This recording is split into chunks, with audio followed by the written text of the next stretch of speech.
Hi hello' everyone আৰু মোৰ নতুন এটি ভিডিঅ'লৈ আপোনালোকক সকলোকে স্বাগতম জনাইছোঁ। এয়া মই আজি বাৰ্থডেৰ দিনা শৰাই এখন দিলোঁ সন্ধিয়া সময়ত, আৰু সেই শৰাইখন পূজা কৰি উঠিলোঁ আৰু এতিয়া কেকটো কাটিব লৈছোঁ। এয়া আৰু কেকটো কাটিলে মানে কেক কাটাত কৰি খোৱাটোহে বেছি।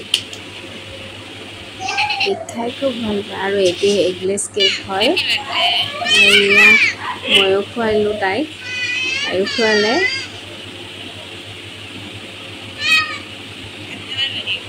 এতিয়া কেক লাগে আৰু এয়া মই প্ৰসাদ শৰাইখন ভাঙি মই এয়া প্ৰসাদ কৰিছোঁ। লোকে বাৰ্থডে গাৰ্ল আৰু সৰু দেহাক আগেই খাব দিলোঁ, দুয়ে খালে। আৰু এয়া আমি চাহ বনাইছোঁ, চাহ দিছোঁ মই সকলোকে। আৰু চাহৰ লগত কেক, চিঙৰা আৰু গোল্লা মানে মিঠাই আছে। সেইখিনি গ'ল। তাৰপিছত 9টা 9:30 বাজি গ'ল। তাৰপিছত আকৌ মই ৰন্ধাত গ'লোঁ। ৰন্ধাত সোমাই এয়া আলু পিঁয়াজ গোটেইখিনি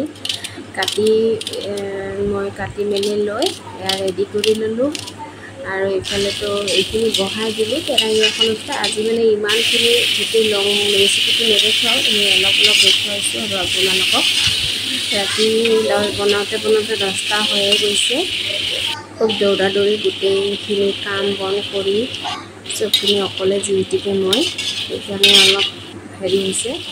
আৰু চব মছলা পাতি দি এয়া মই নৰসিংহৰ পাত দিছোঁ। মইতো নৰসিংহৰ পাত দিওঁ আৰু খায়ো খুব ভাল লাগে। আপোনালোকে খাই ভাল পায়নে জনাবচোন নৰসিংহৰ পাত। এয়া মাংস অকণমান আপোনালোকক লোভ দেখাই দিছোঁ। আৰু এইখিনি উতলাখাই মানে ভাজি থাকোঁতে মোৰ যিমানখিনি বাচন বৰ্তন আছে চব ধুই দিলোঁ। আৰু ইয়াৰ কালাৰটো চাওকচোন কিমান ধুনীয়া আহিছে। তাৰপিছত পানী দিলোঁ, অকণমান জোল বনি বুলি ভাবিছোঁ। ব্ৰইলাৰ মাংস বেছি জোল নাখায়, তথাপিতো উপায় নাই। দালি বনোৱা নাছিলোঁ, ৰাতি হৈছে ইফালে।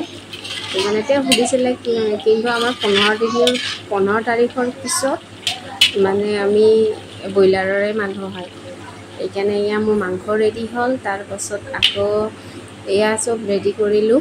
আৰু আগেই প্ৰথমতে বাৰ্থডে গাৰ্লকে দিছোঁ, ধুনীয়াকৈ সজাই দিছোঁ তাইৰ ধানখন দেই। আকৌ এয়া আমি চবৰে কাৰণে বাঢ়ি দিছোঁ মই। তাৰপিছত আকৌ এতিয়া মই বাৰ্থডে গাৰ্লক খাব মাতিছোঁ। এয়া বাঢ়িছোঁ, তাইক খাই পেলাই সুধিছোঁ আৰু যে কি হৈছে, ভাল হৈছেনে নাই। তাই কৈছে খুব ধুনীয়া হৈছে মা, নৰসিংহৰ পাতৰ ধুনীয়া গোন্ধ এটা আহিছে। আচলতে নৰসিংহৰ পাত দিলে খুব ধুনীয়াও হয় আৰু আমাৰ কাৰণেও ভাল। আৰু আজিলৈ আহিছোঁ, বাই বাই। ভিডিঅ'টো ভাল লাগিলে লাইক